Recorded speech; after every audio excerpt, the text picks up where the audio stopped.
na kukaribisha katika tafakari ya neno la Mungu ambalo tutalitafakari kutoka kitabu kile cha Mwanzo sura ya 3 mstari wa 11. Na neno la Mungu linasema, akasema, ni nani aliyekuambia ya kuwa uchi? Je, umekula wewe matunda ya mti niliyokuagiza usiale? Akasema, ni nani aliyekuambia ya kuwa uchi? Je, umekula wewe matunda ya mti niliyokuagiza usiale? Mpendwa mwana wa Mungu, asubuhi ya leo katika mstari huu kuna kitu kikubwa natamani tukione hapa, ya kwamba dhambi humfanya mtu kujisikia hatia. Dhambi humfanya mtu kujiona ana hatia, anashindwa kujiamini. Dhambi huondoa ujasiri katika kuyakabili mambo. Dhambi humtoa mtu katika nafasi yake.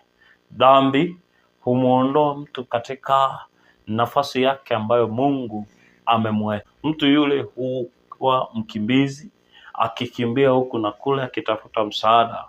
Lakini nikwambia ya kwamba msaada pekee ni kurudi na kutengeneza kwa Yesu peke yake. Kutengeneza kwa Mungu. Na unapotengeneza, basi ile hatia uliokuwa unaisikia moyoni itaondoka. Ile hofu, mashaka, wasiwasi uliokuwa unasikia moyoni utaondoka.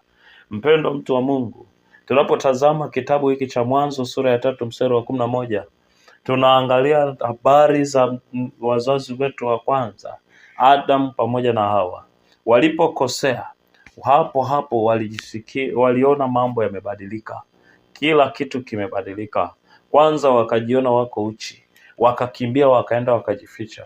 Na walipojificha wakasikia sauti ya Bwana inakuja, anatembea, anakuja. Na wao wakazidi kujificha kati ya miti ya bustani.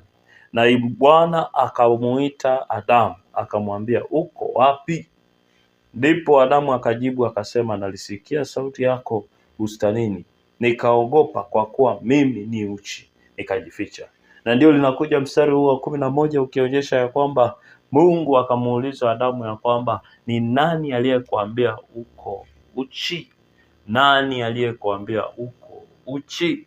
Kwa majibu mepesi kabisa hapa tunachokiona ya kwamba aliyemwambia yuko uchi ni ile dhambi. Dhambi aliyoitenda ndiyo iliyoweka hatia ndani yake. Akijisikia majuto,